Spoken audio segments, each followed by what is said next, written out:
for coming this morning. And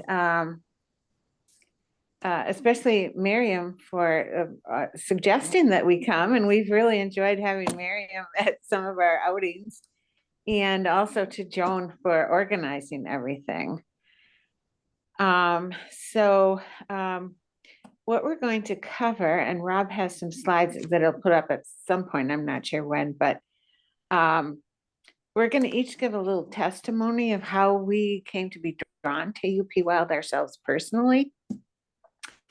And then I'm going to tell a little bit about what is Wild Church and a little bit about UP Wild. And then Rob is going to take over and talk about more specifically about the UP Wild in the Keweenaw. So we've branched out from our original organization.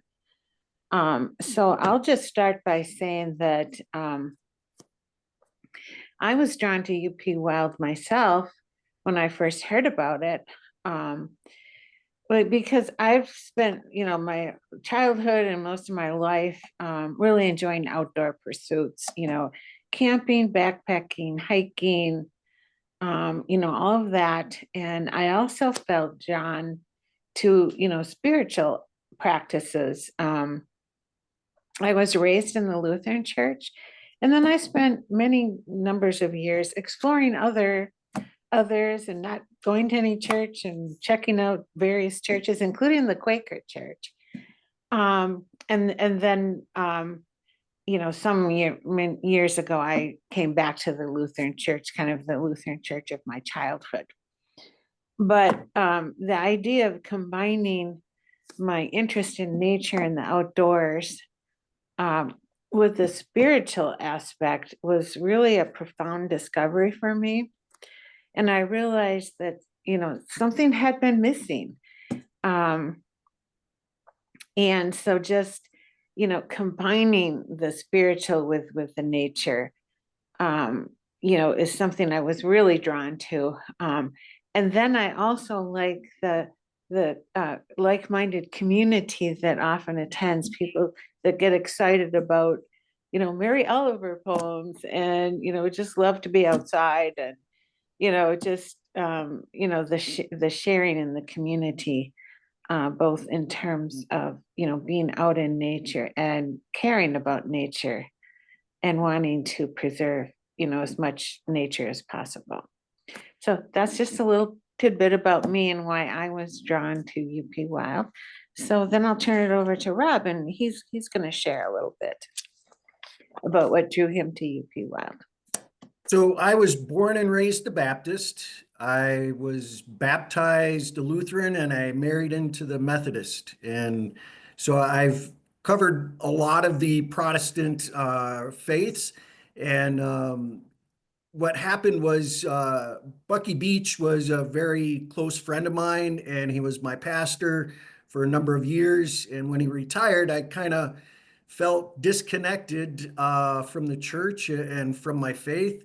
And I saw that there was an announcement in October of 2022 that there was going to be a nature hike and prayer service that was being put on by a group called UP Wild. And it piqued my interest because I've always found a closer connection to God when I'm out in the outdoors. And I saw that the group was connected to the Evangelical Lutheran Church in America. So I immediately reached out to Bucky and I said, hey, is this something that I should pursue? And he said, yeah, that's perfectly fine for you and you should connect with that. So I've been fortunate to have attended all but one of the services, and I find that each one connects me closer to my faith and my love of the outdoors. And I think I've found a new calling, and I look forward to continuing my spiritual journey. Thank you, Rob. Okay, now I'm going to just talk in general about Wild Church, where it all kind of started. It's called the Wild Church Network, and it is a national group and, also kind of international because there's a lot of connection and collaboration with Canada as well. So it's definitely that we're aware of all across the US and Canada. And basically, they were just, there was a desire to connect nature, the sacred, and then the earth and caring for the earth. That was, there's much information, but I'm going to try to condense it into a few words to give you just a little idea of the Wild Church Network. They have an excellent website, which I think we'll show you later, but it can easily be found, the Wild Church Network. And like I said, it includes a call to action and to the importance of the connection with the community of people that are drawn to these practices. And then, an important part of it is that call to action. So a deeper connection to nature, but then new ways because of that ever strengthening connection with nature and the earth, looking at new ways and ways to live out our call as stewards. So we've talked about this. We haven't orchestrated something yet, but I would expect sometime before too long, we will be having some kind of volunteer service project for us that will be something that would benefit the earth. And that's very common in UP, in Wild Church, is the stewardship of the land and nature.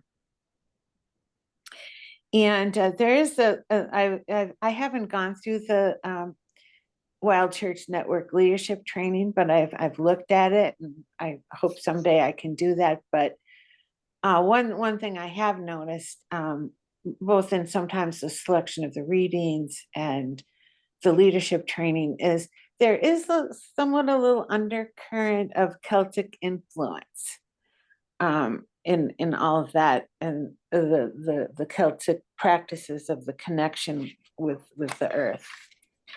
There is a book that's excellent. It's kind of like our manual, perhaps. The title is Church of the Wild: How Nature Invites Us into the Sacred, by Victoria Loorz, Loorz, which you can find information about that on the Wild Church Network. And then I wanted to just share a little bit from the Wild Church website that I think in just a few sentences kind of gives the umbrella idea of the philosophy behind it. So it says, and I should mention, Wild Church Network started out in 2016. So they say, every wild church reflects the unique gifts of the leader, the intention of the community, and particular gifts of the land. Learning about the movement is not about learning creeds or rules. Rather, it's about listening to stories. The diversity of the movement becomes clear as you can read through the types of services, the denominations, the practices, the geography, and people behind each wild church. So there is a bit of an umbrella, but there's a lot of flexibility and freedom in how different communities interpret it, and the leaders in particular. So that's just in a little nutshell, a little bit about the Wild Church Network. Then from that, we come to UP Wild Church, UP Wild Church, which is the headquarters for that is in Marquette. And that was started, not too long after, you know, a few years after, I was gonna make a note of the date of when UP Wild started, but um, I'll come back to that when I find it. But so our I don't know if you'd say our leader, director, the overseer of UP Wild in general, her name is Lanny Lanto. And it all kind of started with, she was given the task of seeing in the Marquette area why, in particular, a lot of young people weren't opting to come to church services. So she took a lot of young people out for coffee and had conversations and all of that. And throughout all of that, she learned about the Wild Church Network and thought that could be a way to draw young people in. But as it's turned out, it's we had a retreat last summer, and she said it actually draws all people in. So people of all different ages, you know, young people, older people, families with young children, you know, all through that. So that's kind of like how it got started. And it's actually a collaboration between the Northern Great Lakes Lutheran Synod and the Episcopal Diocese located in Marquette. And so they have, you know, done you know, organizing funding of Lanny's position and, you know, other things, some grant writing and all that to make resources available. But that said, it's UP Wild is open to everyone, you know, absolutely everyone. You know, people who may attend church, people who don't attend church, people who used to attend church but don't anymore, people that have drawn in people that have experienced church trauma. So it's basically, you know, everyone is welcome.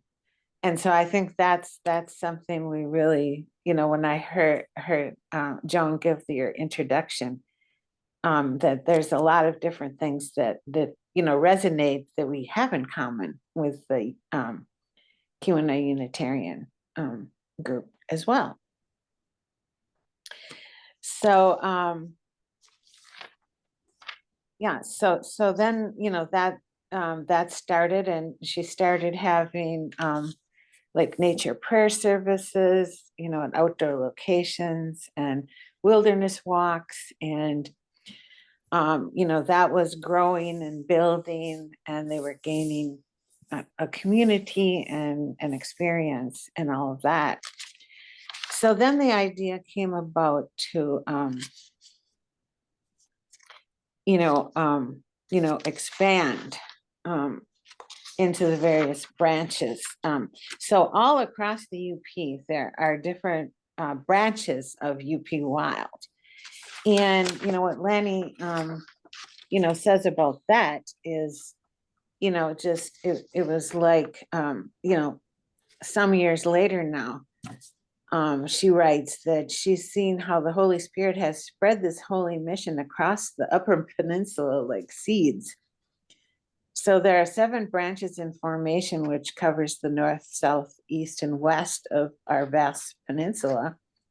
And each branch has been inspired to formation by people in those areas who want this ministry, need this ministry, and are inviting others into it.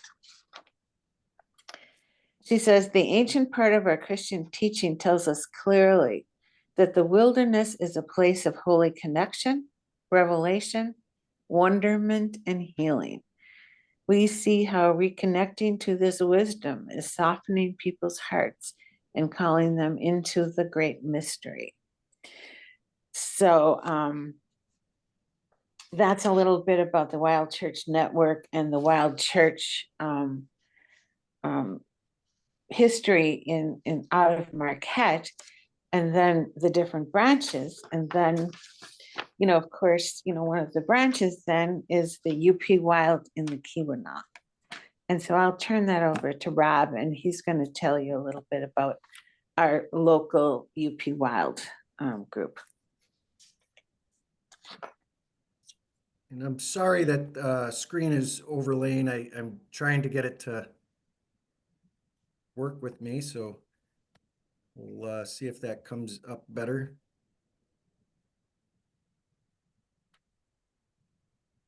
And hold on a second. Let me get back. Having some Zoom difficulties. Sorry about that. That's okay. That happens. Everybody knows that. So.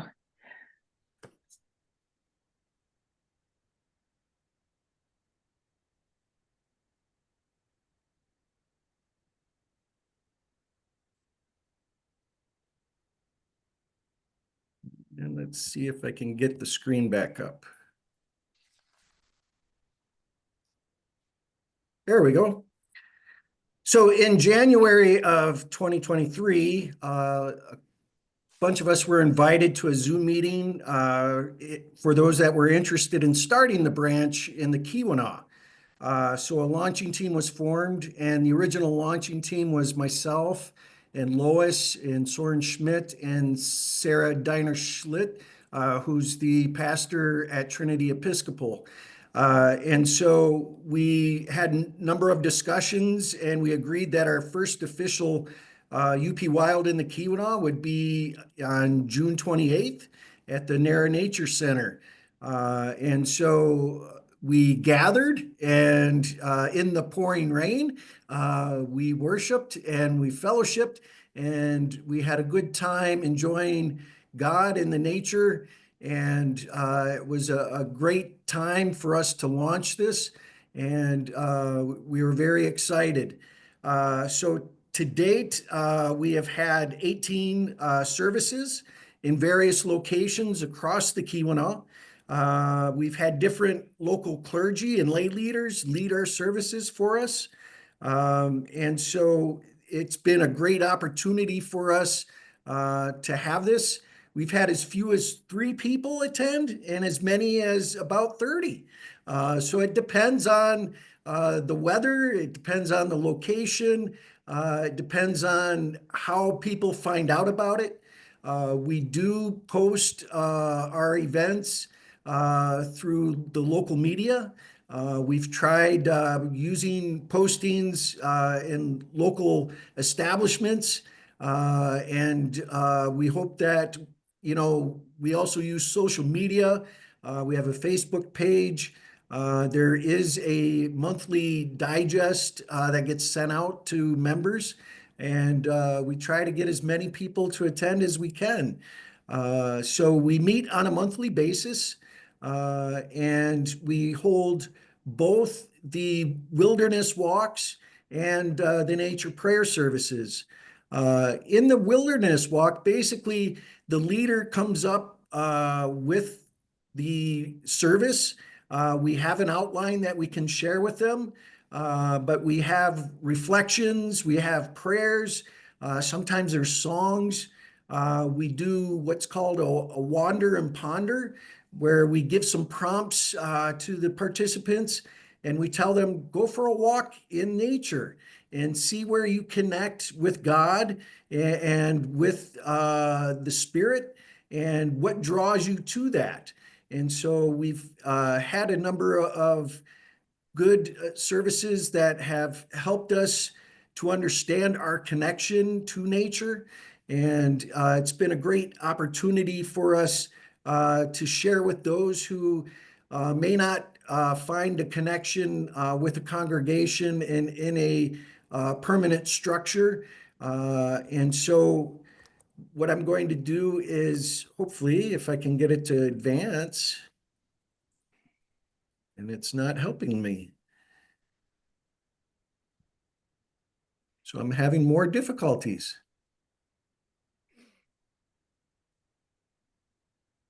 Oop. So here are some pictures of our different services. The one up in the left-hand corner was our first one at the Narrow Nature Center. Then we went out to the Bear Lake Trail System. And then you can see we had a nature communion where we had the juice was made from the berries, and we had the vessel was made from the thimbleberry leaf, and we had the bread was made from local ingredients. And so it was a great opportunity for us to have that communion. Then we went up to the Haven Creek up in Loch LaBelle. Then we held a service out on the beach that is in Baraga behind the gas station. We went out on the Tolkien Trails. We've gone to the Lake Linden School Forest. We've gone out to Swedetown Trails. And as you see here, there's a couple of people from your congregation. We had a service that was it was actually on St. Patrick's Day. It was a Celtic theme, and it was out at the Marson Retreat Center. And we've gone to the Boston Pond nature area. We've gone to the labyrinth that's at the bridge area. So we've gone, you can see in a lot of places.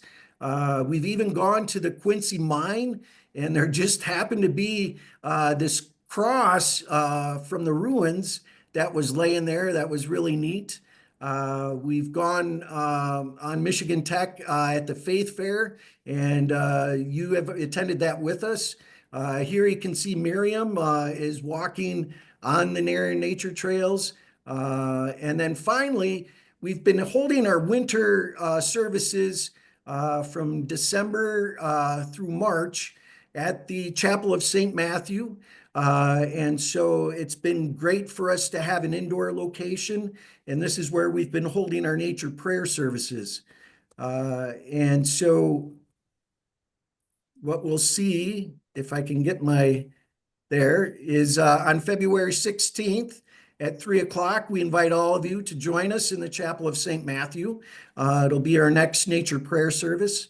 We'll also have one March 16th at 3 p.m. as well. And so please join us. Following the service, we do have fellowship, and we have some tea and snacks, and we have great conversation afterwards. So please feel free to join us. And some of the websites that you may want to check out. So the Wild Church, which is the international church, is there. And the UP Wild itself, you can find out information about UP Wild and all the branches. And then we do have a Facebook page. So please look to follow us so you can see what's going on.